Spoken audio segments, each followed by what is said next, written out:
Pessoal, antes de começar o vídeo de hoje, convite rapidinho para quem por acaso não viu no Zoar de Sexta. Está chegando o Ano Novo Judaico, que aliás a gente vai falar dele hoje na mensagem, chamado Rosh Hashanah, e a gente vai estar celebrando juntos. Se vocês puderem participar, seria muito legal. A gente vai comemorar em 15 de setembro, atenção que no outro vídeo eu falei errado, cuidado, 15 de setembro, às 19 horas, num hotel aqui de São Paulo, no bairro de Pinheiros. Então, se você tiver interesse em participar dessa noite especial, vai ser uma noite de Shabbat com o Rosh Hashanah. Vou deixar um link aqui na descrição, tá? Você pode ver mais detalhes e também se inscrever. Você, sua família, né? Estão mais do que convidados. Bom, vamos começar então a falar da porção dessa semana.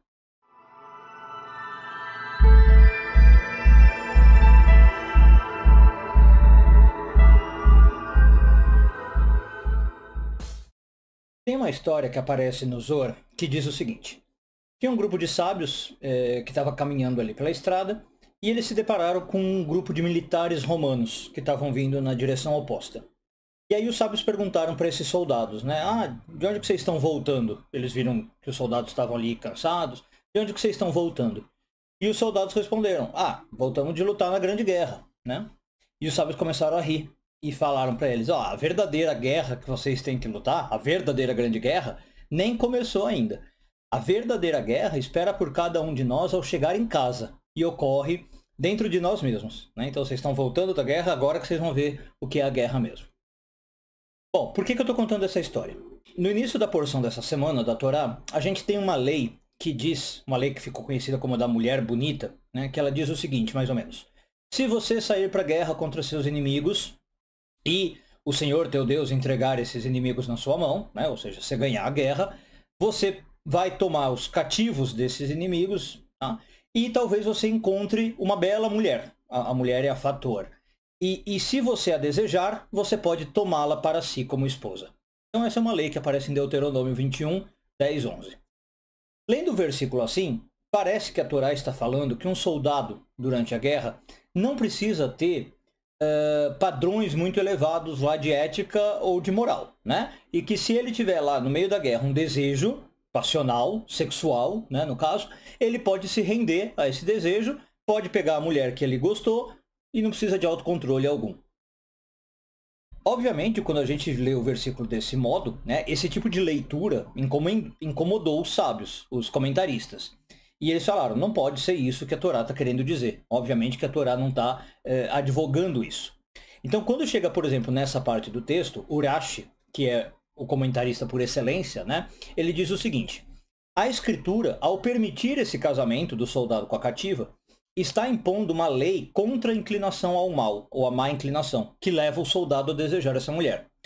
Por quê? Porque se eu, o Santíssimo Bendito seja, não permitisse que esse soldado tomasse essa mulher, ele ia tomá-la de qualquer modo e de maneira ilícita. Bom, o argumento do Urashi não é perfeito, me parece, tá? Porque ele tem uma lógica aqui um pouco estranha.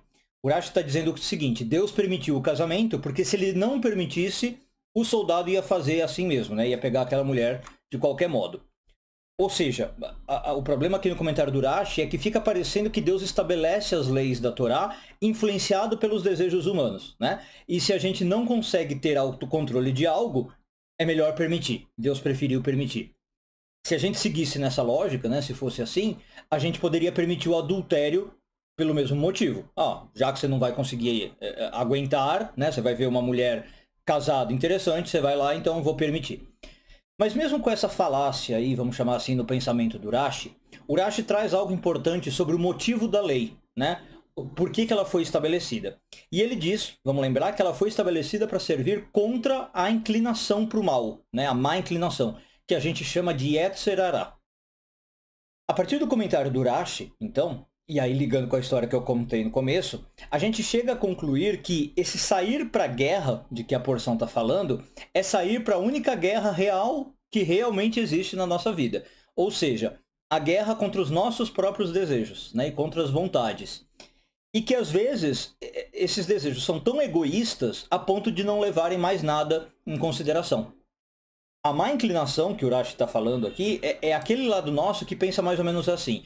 Eu quero alguma coisa, eu tô com vontade, tô com desejo, então eu posso, né? Que mal que tem, eu vou lá e vou fazer o que eu quero. Se a gente entender a lei desse modo, né, fica fácil também entender agora a razão para as leis que aparecem nos versículos seguintes aos que eu li, aos que eu mencionei. Por exemplo, em Deuteronômio 21:12, a Torá fala que logo depois do encontro inicial dos dois, o soldado viu a cativa e aí ele pegou ela, a mulher deve raspar a cabeça e deixar crescer as unhas.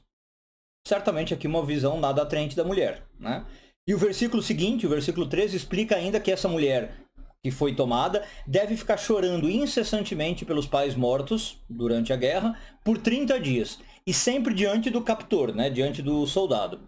Só depois desse mês de luto é que o soldado e a cativa podem, de fato, ter um relacionamento normal como marido e mulher, como marido e esposa.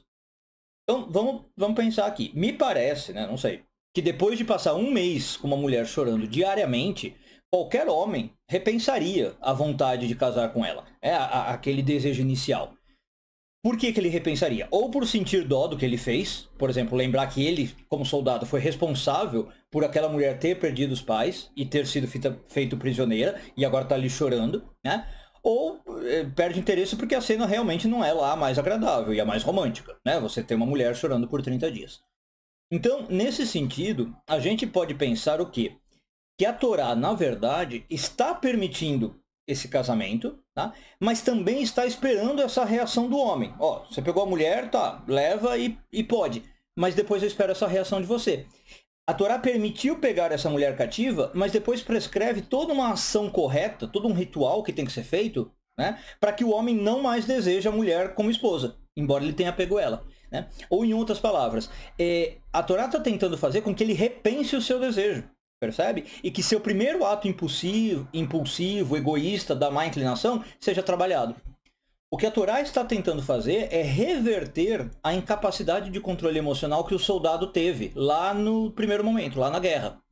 Então a ideia é mais ou menos assim. Você estava na guerra, tá? Tudo bem, você viu uma mulher bonita e não conseguiu se controlar. Talvez pelas próprias pressões da guerra. Sei lá, você levou ela cativa. Quanto a isso, é basicamente como se a Torá falasse, eu não tenho mais o que fazer. Mas eu posso colocar um monte de exigências dali para frente para que essa relação seja permitida. Essas exigências como forma de dificultar, né, ou até barrar o processo de casamento.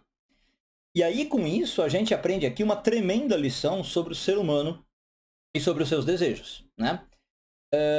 Vamos lá. O que deve acontecer com esse soldado que sucumbiu à má inclinação, pelo que a gente está vendo aqui? Você poderia pensar assim, ele tem que ser condenado à danação eterna, né? A alma dele não vai ter descanso pelo crime que ele cometeu. Ou ele deve ser julgado, deve ser morto. E a Torá vem e ensina para nós que não. Né? Não é por causa desse desejo que ele tem que pagar desse modo. A ideia é a seguinte, Deus criou o ser humano como um ser físico, num mundo físico. E, portanto, com muitos desejos físicos, né? Desejos corporais. Eu não posso e nem devo punir ou criminalizar o desejo. O que se deve punir são atos, né? Mas, ao mesmo tempo, eu preciso saber que nem todos os meus desejos são nobres ou são elevados. Alguns desejos, como a gente está falando aqui, são frutos do momento, né? São desejos impulsivos, são desejos que surgem quando a gente não está em pleno controle da nossa faculdade mental, por assim dizer, né? São os desejos que a gente chama da má inclinação. E esses desejos, ou são esses desejos, desculpe, que claramente a gente deve tentar superar. Então eu não preciso criminalizar o desejo, mas também não todos são bons. Mas ao mesmo tempo, continuamos, a Kabbalah, pragmática como sempre, diz que não se pode esperar também que uma pessoa domine as suas inclinações, né, as suas vontades, do dia para a noite. A metáfora aqui é clara, isso é uma batalha para a vida toda, né? É a guerra a qual a gente sai, quando você sai para a guerra. A gente sai para essa guerra diariamente. Então a Torá concorda que a pessoa pode se ver incapaz de resistir aos apelos do desejo mais impulsivo, tá? Mas apesar disso, a Torá está falando, você não pode se permitir continuar neste estado, de ficar cedendo. Né? É quase como dizer assim, se na hora, por um impulso, surgir um desejo, ok, isso é humano. Mas persistir nesse desejo assim, impulsivo, um mês depois, aí não dá. Né? Os desejos têm que ser mais sólidos, têm que ser mais bem pensados do que isso. Tem que ser desejos embasados. Por isso que o soldado impulsivo, né? Então voltando aqui, tem que raspar a cabeça da mulher, tem que permitir que as unhas cresçam, que é um processo que demora, tem que se abster de ter relações com ela, tem que ver ela chorando por 30 dias, né? A ideia é, ele tem que fazer de tudo para que aquela cativa, que num primeiro momento chamou a sua atenção pela beleza, agora se torne feia, né? Ou pelo menos o faça repensar se ela é assim tão bonita mesmo. E se tudo der certo, a Torá está tentando, né, que ao final de 30 dias o desejo dele por essa mulher seja outro, mais maduro. Veja, pode até ser que ele realmente decida se casar, tá? Depois desses 30 dias. Mas agora já é de outro modo, não foi por impulso, tá? Ou, claro, pode ser que ele mude de ideia mesmo, como a gente falou, e liberte a cativa. Fala, tá, eu estava agindo com a cabeça nas nuvens, né? Então, não é à toa também que essa porção é lida no mês de Elul, quando a ordem do dia é justamente a gente começar a fazer um balanço dos nossos avanços e dos nossos fracassos espirituais do ano, né? Essa mensagem vem para nos fortalecer com a sabedoria e com a força adequada e necessária para a gente ser capaz de superar nossa inclinação ao mal, né? É disso que a Torá está falando nesse momento do ano. Então, quando ela diz, como eu falei, quando sairdes para a guerra, significa que às vezes na vida nós vamos ter que fazer uma escolha e que vai parecer uma guerra. Sabe que momentos são esses?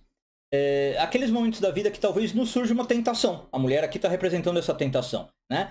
E a batalha que a gente tem que enfrentar é, diante dessa tentação, perguntar o seguinte: a gente vai fazer o que é mais imediatista, mais confortável, mais cômodo, mais fácil, né? Que é ir na tentação, ou eu vou fazer o que é correto, o melhor, o mais elevado, né? E lembrando, de novo, que tudo bem se a gente sucumbir à tentação, né? Não se espera, a Kabbalah e a Torá muito pragmáticas, não se espera que a pessoa consiga derrotar os seus desejos todas as vezes, o tempo todo. Estou me lembrando agora, o rei Salomão fala disso em Eclesiastes, se não me engano é 7:20. Não existe homem que seja tão correto na terra, que sempre faça o bem e jamais peque. A Torá não tem essa visão de homem ideal. Você vai pecar, né? Todos em alguma ocasião vão sucumbir aos desejos da má inclinação. Isso está, de certo modo, ok, é normal. A verdadeira questão é o que vem depois disso. Depois que você sucumbiu, o que vai acontecer?